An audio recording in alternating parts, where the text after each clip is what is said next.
अब बात मौसम के मिजाज की।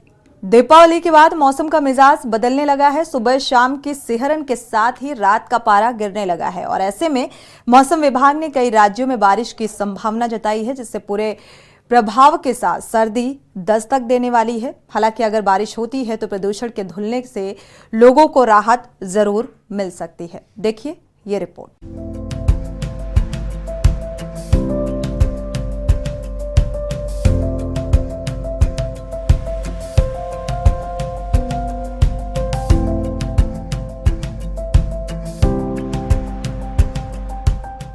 बर्फबारी ने बढ़ाई सिहरन। पहाड़ी राज्यों पर बर्फबारी से दिल्ली, मध्य प्रदेश, राजस्थान सहित कई राज्यों में ठंड बढ़ गई है। आपको बता दें कि गुरुवार सुबह दिल्ली का न्यूनतम तापमान 11.3 डिग्री सेल्सियस दर्ज किया गया और ये सामान्य से 2 डिग्री कम है।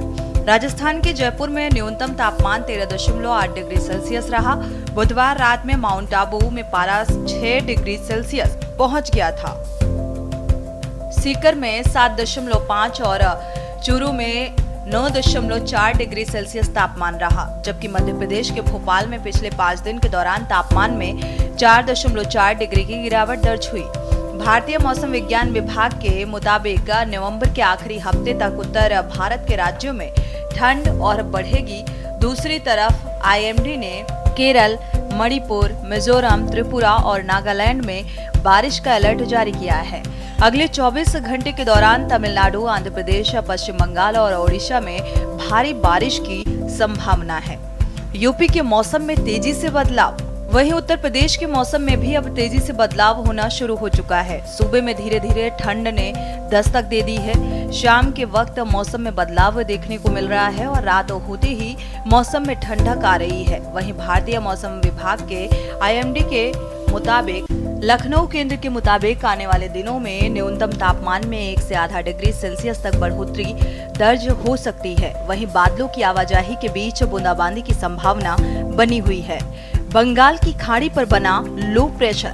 आईएमडी ने बताया कि बंगाल की खाड़ी के ऊपर बना लो प्रेशर एरिया डिप्रेशन में बदल गया है और इसके कारण पश्चिम बंगाल और ओडिशा के तटीय इलाकों में अगले 48 घंटों में बारिश की संभावना है।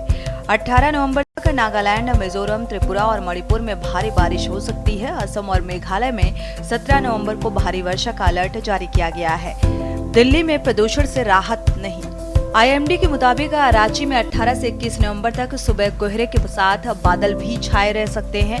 रांची का न्यूनतम पारा गिरकर 14.4 डिग्री पर पहुंच चुका है। सुबह करीब और शाम के वक्त ठंड बढ़ गई है। वहीं दिल्ली में दीपावली के बाद प्रदूषण की स्थिति बेहद गंभीर हो गई है।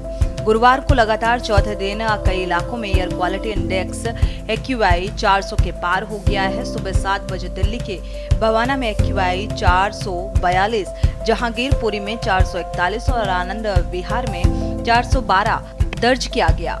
ITO में 412 और IGI एयरपोर्ट के पास 401 रिकॉर्ड किया गया। वहीं बुधवार 15 नवंबर को पर्यावरण मंत्री गोपाल राय ने प्रदूषण को लेकर कहा था कि हवा की स्पीड कम हो गई है, तापमान में भी गिरावट दर्ज की गई। ऐसे में दीपावली पर पटाखों से प्रदूषण फैला था जो आसमान में बना हुआ है। अगले 2-3 दिनों तक प्रदूषण की ऐसी ही स्थिति रहेगी। इसके बाद ऑड इवन और कृत्रिम बारिश, आर्टिफिशियल बारिश यानी कि कराने पर विचार किया जाएगा।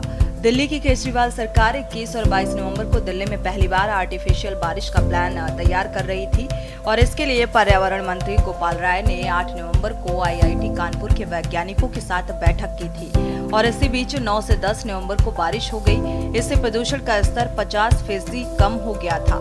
पराली को लेकर पंजाब में रेड अलर्ट। आपको बता दें कि दिल्ली में बढ़ते वायु प्रदूषण को लेकर सुप्रीम कोर्ट के आदेश पर पंजाब सरकार ने पराली जलाने वालों के खिलाफ कार्रवाई की पहल की है। पंजाब सरकार ने राज्य के सभी जिलों में रेड अलर्ट जारी किया है। बताया गया है कि पराली जलाने वालों के खिलाफ कानूनी कार्रवाई की जाएगी। सुप्रीम कोर्ट ने 7 नवंबर को पंजाब, हरियाणा, उत्तर प्रदेश और राजस्थान को पराली जलाने की घटनाओं पर तत्काल रोक लगाने का निर्देश दिया था। जस्टिस संजय किशन कौल ने कहा था कि प्रदूषण को लेकर हमारा सब्र खत्म हो रहा है। दिल्ली को हर साल इस दौर से गुजरने दिया जा सकता है। अगर हमने एक्शन लिया तो हमारा बुलडोजर रुकेगा नहीं। स्पेशल डेस्क, के न्यूज़ इंडिया।